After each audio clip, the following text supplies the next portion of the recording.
नमस्कार, जय श्री कृष्णा एवरीवन। अपन लोग बात करते हैं सूर्य ग्रहण के बारे में, जो बेसिक कॉन्सेप्ट है उनके संदर्भ में। तो बहुत सिंपल सा है, आप लोगों को अच्छे से समझ में आ जाएगा। देखिए, हम लोग बात करें सबसे पहले तो जब सूर्य और पृथ्वी के बीच में चंद्रमा आ जाता है। एक्चुअली होता क्या है सूर्य ग्रहण में, ये मान लीजिए सूर्य है और ये आपके पृथ्वी है, ठीक है। तो इसके बीच में जब चंद्रमा आता है, क्योंकि चंद्रमा पृथ्वी के चारों तरफ क्या लगाता है, इस तरीके से परिक्रमा करता है चंद्रमा। तो चंद्रमा की स्थिति जब यहाँ पर होती है ना, इस तरीके से, ठीक है, तो क्या होगा कि जब सूर्य और पृथ्वी के बीच में जब चंद्रमा आ जाएगा, तो क्या होगा कि सूर्य का प्रकाश पृथ्वी पर प्रत्यक्ष रूप से नहीं पड़ पाएगा। इस कारण से क्या होगा कि सूर्य ग्रहण वाली स्थिति उत्पन्न हो जाएगी। तो जब सूर्य और पृथ्वी के बीच चंद्रमा आ जाता है, तो सूर्य की चमकती सतह चंद्रमा के कारण दिखाई नहीं पड़ती है, तो क्या होगा, सूर्य ग्रहण हो जाएगा। चंद्रमा की वजह से जब सूर्य ढकने लगता है, तो इस स्थिति को सूर्य ग्रहण कहते हैं। चंद्रमा की वजह से जब सूर्य ढकने लगता है, ये सूर्य है, ये चंद्रमा है और ये पृथ्वी है, ठीक है। तो जब सूर्य का इस तरीके से प्रकाश आएगा, तो ये चंद्रमा उसको क्या कर लेगा, ढक लेगा, है ना। चंद्रमा इस प्रकाश को आगे नहीं जाने देगा पृथ्वी पर सीधा। तो इससे क्या हो जाएगा, सूर्य पृथ्वी पर अच्छी तरीके से आपको दिखाई नहीं देगा। तो ये स्थिति बन जाएगी सिंपल सी, और इस स्थिति को बोलेंगे क्या, सूर्य ग्रहण, ठीक है। आगे देखिए, जब सूर्य का एक भाग छिप जाता है, तो उसे आंशिक सूर्य ग्रहण कहते हैं। भाई, जब सूर्य का एक भाग छिप जाएगा, तो उसको क्या कहेंगे, आंशिक सूर्य ग्रहण कहते हैं, ठीक है। इस तरीके से देखिए, जब सूर्य का एक भाग छिप जाता है तो उसे आंशिक सूर्य ग्रहण करते हैं। जब सूर्य कुछ देर के लिए पूरी तरह चंद्रमा के पीछे छिप जाता है, तो उसे पूर्ण सूर्य ग्रहण करते हैं। सिंपल से, अगर थोड़ा सा भाग है, अगर छिपे कुछ, तो वो कहलाएगा आंशिक, और पूरा छिप जाएगा तो पूर्ण सूर्य ग्रहण। सूर्य ग्रहण हमेशा अमावस्या के दिन होता है, इंपॉर्टेंट बात है याद रखना, अमावस्या के दिन सूर्य ग्रहण होता है।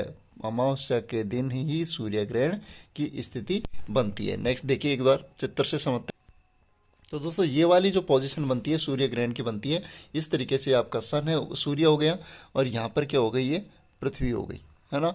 ये सूर्य और ये पृथ्वी। अब क्या होगा, सूर्य की इस तरीके से विकिरण जो सूर्य की आती है इस तरीके से, ये वाली, तो ये किस पर पड़ेंगी, बीच में किस, कौन आ गया, चंद्रमा आ गया, ठीक है। तो चंद्रमा के कारण पृथ्वी पर क्या होगा, इसका प्रकाश नहीं पहुंच पाएगा। तो ये वाली स्थिति क्या होगी, सूर्य ग्रहण की। आई होप आपको अच्छे से क्लियर हो गया होगा। नेक्स्ट हम लोग बात करें चंद्र ग्रहण के ऊपर। तो दोस्तों, जो चंद्र ग्रहण है उसकी यहाँ पर चर्चा करते हैं। देखिए,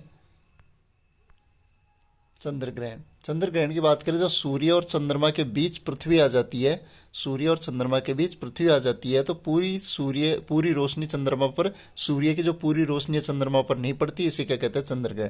पहली बात इंपॉर्टेंट याद रखना है, भाई जो चंद्रमा है ना, ये जो उपग्रह पृथ्वी का प्राकृतिक उपग्रह है, और चंद्रमा स्वयं का कोई प्रकाश नहीं रखता है। अतः चंद्रमा किसके प्रकाश से प्रकाशित होता है, ये सूर्य के प्रकाश से प्रकाशित होता है। तो क्या होगा कि सूर्य और चंद्रमा, मान लीजिए सूर्य है, और क्योंकि ये पृथ्वी है और पृथ्वी के चारों तरफ चक्कर चंद्रमा लगा है, मान लीजिए चंद्रमा की स्थिति यहाँ पर आ गई, तो सूर्य और पृथ्वी के बीच में क्या, सूर्य और ये चंद्रमा हो गया, और ये सूर्य हो गया, इसके बीच में ये पृथ्वी आ गई, ठीक है। तो क्या होगा कि पृथ्वी इसका सूर्य का प्रकाश चंद्रमा पर नहीं पड़ने देगी। इस वजह से क्या होगा, आपके चंद्र ग्रहण वाली स्थिति बन जाएगी। तो जब सूर्य और चंद्रमा के बीच पृथ्वी आ जाती है, तो सूर्य पूरी तरह से रोशनी चंद्रमा पर नहीं पड़ती, इसे चंद्र ग्रहण कहते हैं। चंद्र ग्रहण हमेशा पूर्णिमा की रात में ही होता है। एक साल में अधिकतम 3 बार पृथ्वी के उप छाया से चंद्रमा गुजरता है, तभी क्या लगता है, चंद्र ग्रहण लगता है, याद रखना। एक साल में 3 बार मैक्सिमम स्थिति हो सकती है। आगे वही सिंपल सी बात करें नेक्स्ट, तो देखिए चंद्रमा,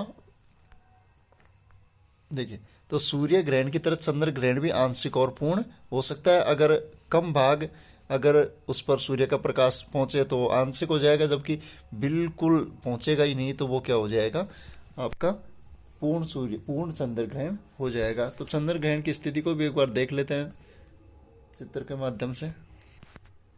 देखिए दोस्तों, ये वाली स्थिति बनेगी यहाँ पर। ये आपके क्या हो गया, चंद्र ग्रहण हो गया ना, ठीक है, ठीक है। ये सूर्य है आपका, ये आपका चंद्रमा है, क्योंकि चंद्रमा ये जो आपको वृत्ताकार दिख रहा है ना, ये वाला मामला, ठीक है।